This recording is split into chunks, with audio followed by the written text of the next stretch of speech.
तो आज का सबसे पहला प्रश्न है कि हड़प्पा नगर की खोज किसने और कब की? इसका आंसर होगा दयाराम साहनी ने सन 1921 ईस्वी में। कभी कभी आपके एग्जाम में ऐसे भी प्रश्न पूछा जाएगा कि हड़प्पा किस नदी के किनारे स्थित है, ठीक है, तो इसका आंसर होगा रावी नदी, ठीक है। हाँ, कभी कभी ऐसे भी प्रश्न पूछा जाएगा कि हड़प्पा कहाँ स्थित है, ठीक है, तो इसका आंसर होगा पाकिस्तान के पंजाब प्रांत के मांटगोमरी जिला में, ठीक है। तो कभी कभी ऐसे भी प्रश्न पूछा जाता है आपके एग्जाम में कि हड़प्पा कहाँ स्थित है। इसका आंसर होगा पाकिस्तान के पंजाब प्रांत के मांटगोमरी नामक जिला में स्थित है। तो आशा करते हैं कि आपको इसका आंसर याद हो गया होगा। अगर आपको लगता है कि ये सभी प्रश्न इंपॉर्टेंट है और आपके एग्जाम के लिए उपयोगी है तो जरूर आप मेरे चैनल को सब्सक्राइब कीजिएगा, ठीक है। तो आते हैं आज के दूसरा प्रश्न की ओर। तो आज का दूसरा प्रश्न आपका स्क्रीन पर ये रहा। तो आज का दूसरा प्रश्न है मोहनजोदड़ो की खोज किसने और कब की? इसका आंसर होगा राखलदास बनर्जी ने सन 1922 ईस्वी में। इसका आंसर होगा राखलदास बनर्जी ने सन 1922 ईस्वी में। कभी कभी आपके एग्जाम में ऐसे भी प्रश्न पूछे जाते हैं कि मोहनजोदड़ो किस नदी के किनारे स्थित है? इसका आंसर होगा सिंध नदी, ठीक है। साथ ही साथ कभी ऐसे भी प्रश्न पूछे जाते हैं कि मोहनजोदड़ो कहाँ स्थित है? इसका आंसर होगा पाकिस्तान के सिंध प्रांत के लरकाना नामक जिला में। तो आशा करते हैं कि आपको इसका आंसर समझ में आ गया होगा, ठीक है। कहने का मतलब मैं सभी प्रश्नों का व्याख्या भी कर रहा हूँ, वर्णन भी कर रहा हूँ। आप जरूर पूरे वीडियो को ध्यान से देखिएगा और सभी टॉपिक को, सभी पॉइंट को जो है नोट करते चलिएगा। आप इसका नोट्स बनाते चलिएगा, ठीक है। इससे आपको बहुत ज़्यादा बेनिफिट मिलने वाला है। तो बढ़ते हैं तीसरा प्रश्न की ओर। तो आज का तीसरा प्रश्न आपका स्क्रीन पर ये रहा। तो आज का तीसरा प्रश्न है सुतकांगेडोर की खोज किसने और कब की? ठीक है, प्रश्न ध्यान से सुनेंगे। प्रश्न है सुतकांगेडोर की खोज किसने और कब की? इसका आंसर होगा आर.एन. अस्टीन ने सन 1927 ईस्वी में।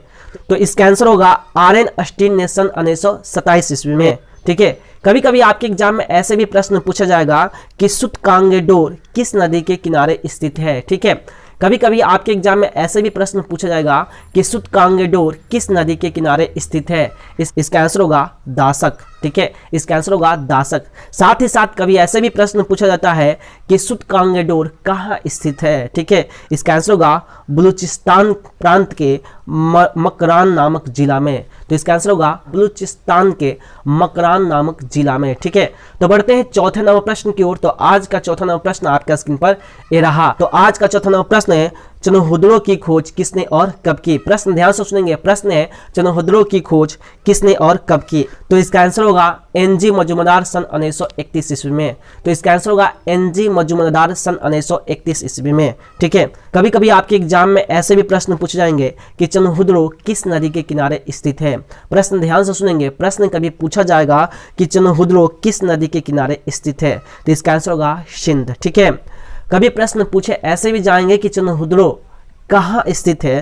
तो आप बताइएगा पाकिस्तान के सिंध प्रांत के मांटगोमरी नामक जिला में, ठीक है। तो इसका आंसर बताइएगा पाकिस्तान के सिंध प्रांत के मांटगोमरी नामक जिला में, ठीक है। तो बढ़ते हैं पांचों नंबर प्रश्न की ओर। तो आज का पांचों नंबर प्रश्न आपका स्क्रीन पर ये रहा। तो आज का पांचों नंबर प्रश्न है कि रंगपुर की खोज किसने और कब की? आपको बताना है कि रंगपुर की खोज किसने और कब की? इसका आंसर होगा ब्रजवासी लाल एवं माधव स्वरूप वत्स, ठीक है, सन 1931 से 53 ईस्वी में, ठीक है।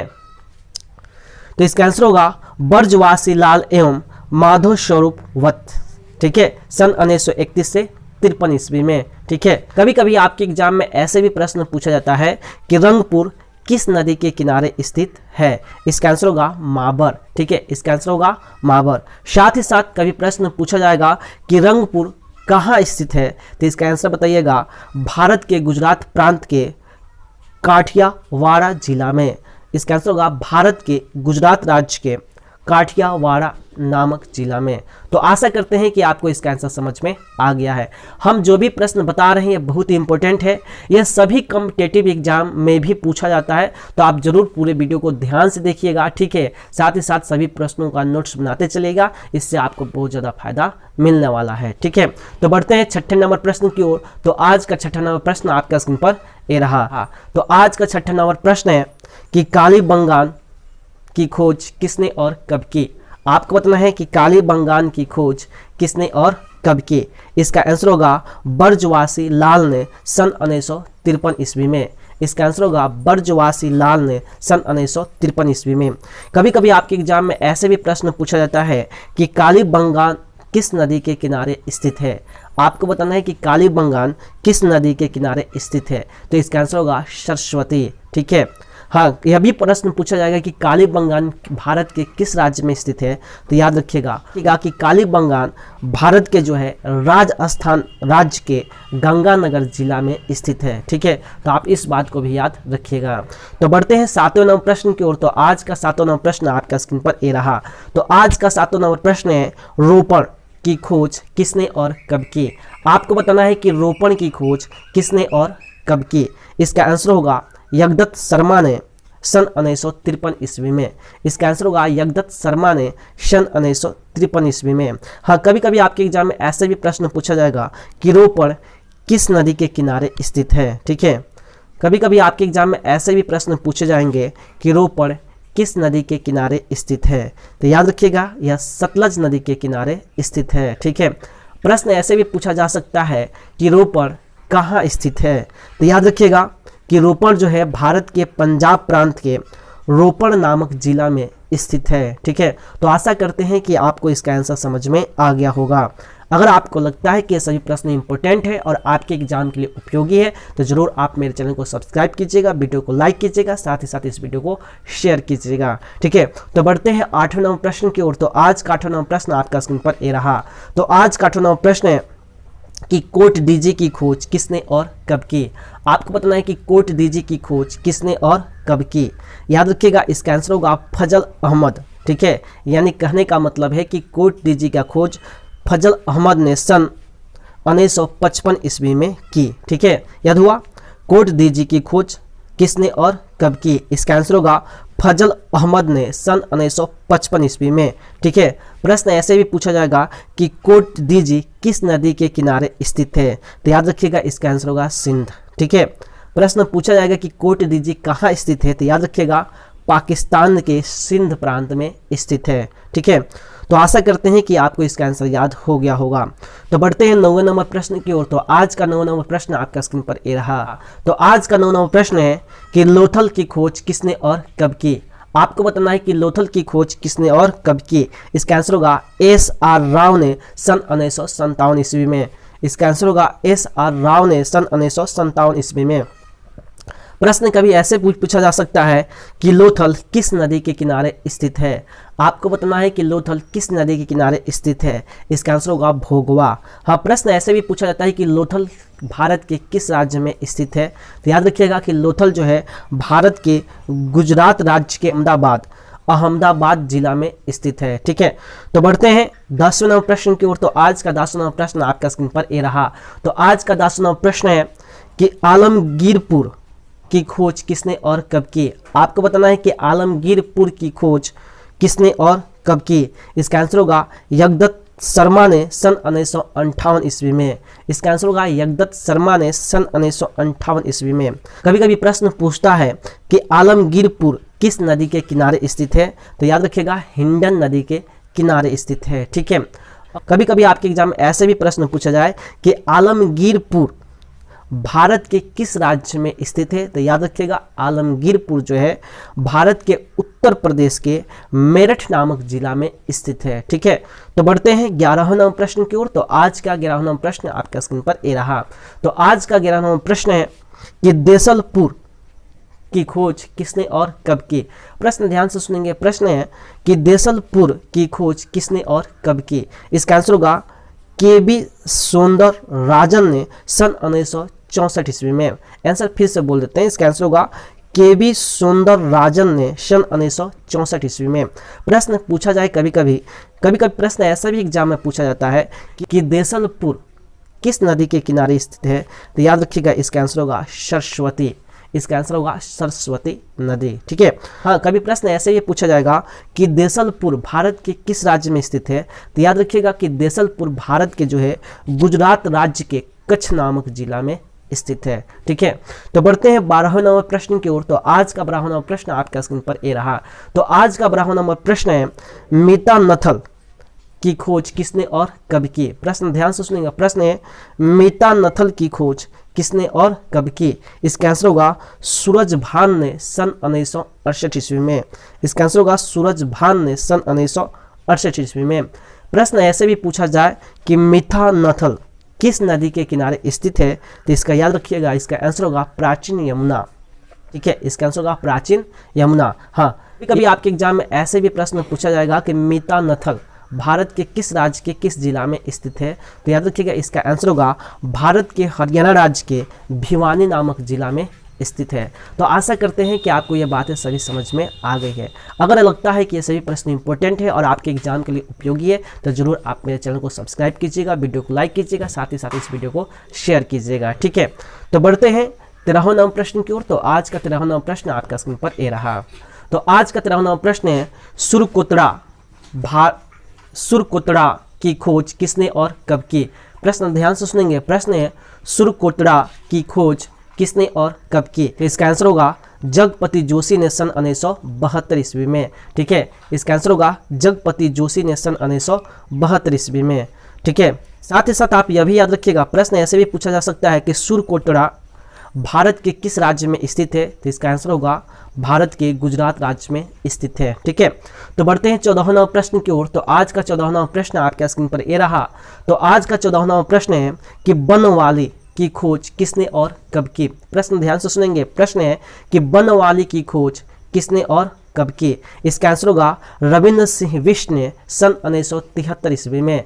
इसका आंसर होगा रविंद्र सिंह बिष्ट ने सन 1973 ईस्वी में। ठीक है, कभी कभी आपके एग्जाम में ऐसे भी प्रश्न पूछा जा सकता है कि बनवाली किस नदी के किनारे स्थित है, तो याद रखिएगा इसका आंसर होगा सरस्वती। ठीक है, यानी बनवाली जो है सरस्वती नदी के किनारे स्थित है। ठीक है, आपके एग्जाम में ऐसे भी प्रश्न पूछा जा सकता है कि बनवाली भारत के किस राज्य के किस जिला में स्थित है। इसका आंसर होगा कि बनवाली भारत के हरियाणा राज्य के हिसार नामक जिला में स्थित है। ठीक है, इसका आंसर होगा बनवाली भारत के हरियाणा राज्य के हिसार नामक जिला में स्थित है। ठीक है, तो आशा करते हैं कि आपको इसका आंसर समझ में आ गया है।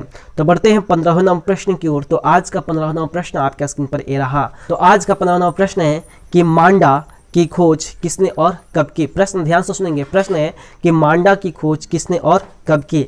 इसका आंसर होगा जगपति जोशी एवं मधुबाला। इसका आंसर होगा जगपति जोशी एवं मधुबाला सन 1982 ईस्वी में। ठीक है, इसका आंसर होगा जगपति जोशी एवं मधुबाला सन 1982 ईस्वी में। कभी कभी आपके एग्जाम में ऐसे भी प्रश्न पूछा जाएगा कि मांडा किस नदी के किनारे स्थित है, तो इसका आंसर होगा चिनाब। ठीक है, इसका आंसर होगा चिनाब। ठीक है, तो बढ़ते हैं 16वां नंबर प्रश्न की ओर। तो आज का 16वां नंबर प्रश्न आपका स्क्रीन पर ये रहा। तो आज का 16वां नंबर प्रश्न है कि धौलावीरा की खोज किसने और कब की? आपको बताना है कि धौलावीरा की खोज किसने और कब की। ठीक है, इसका आंसर होगा रविंद्र सिंह बिष्ट सन 1990 से 91 ईस्वी में। इसका आंसर होगा रविंद्र सिंह बिष्ट सन 1990 से 91 ईस्वी में। ठीक है, कभी कभी आपके एग्जाम में ऐसा भी प्रश्न पूछा जा सकता है कि धौलावीरा किस नदी के किनारे स्थित है, तो इसका आंसर होगा लूनी। इसका आंसर होगा लूनी। ठीक है, कभी एग्जाम में ऐसे भी प्रश्न पूछा जाता है कि धौलावीरा भारत के किस राज्य में स्थित है, तो याद रखिएगा कि धौलावीरा जो है भारत के गुजरात राज्य के भारूच नामक जिला में स्थित है। ठीक है, याद हो गया, याद हुआ? इसका आंसर होगा कि धौलावीरा जो है भारत के गुजरात राज्य के भारूच नामक जिला में स्थित है। ठीक है, तो बढ़ते हैं 17वां नंबर प्रश्न की ओर। तो आज का 17वां नंबर प्रश्न आपके स्क्रीन पर ये रहा। तो आज का 17वां नंबर प्रश्न है कि भगवानपुर की खोज किसने की, तो इसका आंसर होगा जगपति जोशी ने। इसका आंसर होगा जगपति जोशी ने। हाँ, कभी कभी प्रश्न ऐसे भी पूछा जा सकता है कि भगवानपुर किस नदी के किनारे स्थित है, तो याद रखिएगा इसका आंसर होगा सरस्वती। यानी भगवानपुर जो है सरस्वती नदी के किनारे स्थित है। ठीक है, आपके एग्जाम प्रश्न ऐसे भी पूछा जा सकता है कि भगवानपुर कहाँ स्थित है, तो याद रखिएगा इसका आंसर होगा जो है भारत के हरियाणा राज्य के कुरुक्षेत्र में स्थित है। ठीक है, इसका आंसर होगा भारत के हरियाणा राज्य के कुरुक्षेत्र में स्थित है। ठीक है, तो बढ़ते हैं 18वां नंबर प्रश्न की ओर। तो आज का 18वां नंबर प्रश्न आपका स्क्रीन पर ये रहा। तो आज का 18वां प्रश्न है कि राखी गढ़ी की खोज किसने की? ठीक है, इसका आंसर होगा सूरजभान। इसका आंसर होगा सूरजभान। ठीक है, तो बढ़ते हैं 1909 प्रश्न की ओर। तो आज का 1909 प्रश्न आपका स्क्रीन पर ये रहा। तो आज का 1909 प्रश्न है कि कार्बन 14 विधि की खोज किसने और कब किया। आपको बताने कि कार्बन 14 विधि की खोज किसने और कब किया। इसका आंसर होगा अमेरिका के प्रख्यात रसायन शास्त्री BF लीवी द्वारा सन 1946 ईस्वी में की गई थी। याद रखिएगा कि कार्बन 14 पत्ती की जो खोज जो है अमेरिका के प्रख्यात रसायन शास्त्री BF लीवी द्वारा जो है सन 1946 ईस्वी में की गई थी। ठीक है, बहुत ही इंपॉर्टेंट क्वेश्चन है, जरूर आप इसका आंसर याद कर लीजिएगा। ठीक है, तो बढ़ते हैं 20वें नंबर प्रश्न की ओर। तो आज का 20वां नंबर प्रश्न आपका स्क्रीन पर ये रहा। तो आज का 20वां नंबर प्रश्न है कि सर्वप्रथम हड़प्पा टीले का उल्लेख किसने और कब किया। आपको बताना है कि सर्वप्रथम हड़प्पा टीले के उल्लेख किसने और कब किया। इसका आंसर होगा सन 1826 ईस्वी में चार्ल्स मैनसन ने। इसका आंसर होगा सन 1826 ईस्वी में चार्ल्स मैनसन ने। ठीक है, तो बढ़ते हैं 21वें नंबर प्रश्न की ओर। तो आज का 21वां नंबर प्रश्न आपका स्क्रीन पर ये रहा। तो आज का 21वां नंबर प्रश्न है कि एशियाटिक सोसाइटी की स्थापना किसने और कब किया। आपको बताना है कि एशियाटिक सोसाइटी की स्थापना किसने और कब किया। इसका आंसर होगा 15 जनवरी सन 1784 ईस्वी को विलियम जोन्स ने कोलकाता में किया। ठीक है, इसका आंसर होगा 15 जनवरी सन 1784 ईस्वी को विलियम जोन्स ने कलकत्ता में किया। ठीक है, अर्थात एशियाटिक सोसाइटी की स्थापना जो है 15 जनवरी सन 1784 ईस्वी को विलियम जोन्स ने कोलकाता में किया था। ठीक है, तो 22वां नंबर प्रश्न की ओर। तो आज का 22वां नंबर प्रश्न आपका स्क्रीन पर ये रहा। तो आज का 22वां नंबर प्रश्न है कि भारत में पुरातत्व विभाग की स्थापना किसने और कब किया। आपको बताना है कि भारत में पुरातत्व विभाग की स्थापना किसने और कब किया। इसका आंसर होगा सन 1861 ईस्वी में कनिंघम महोदय ने। इसका आंसर होगा सन 1861 ईस्वी में कनिंघम महोदय ने। ठीक है, तो बढ़ते हैं आज के सबसे अंतिम प्रश्न की ओर, अर्थात जो आज का जो 23 प्रश्नों का सीरीज है उस 23 प्रश्नों के सीरीज के सबसे अंतिम प्रश्न अर्थात 23वां नंबर प्रश्न आपके स्क्रीन पर ये रहा। तो आज का 23वां नंबर प्रश्न है कि मोहनजोदड़ो का शाब्दिक अर्थ क्या होता है। आपको बताना है कि मोहनजोदड़ो का शाब्दिक अर्थ क्या है। इसका आंसर होगा मृतकों का टीला। इसका आंसर होगा मृतकों का टीला।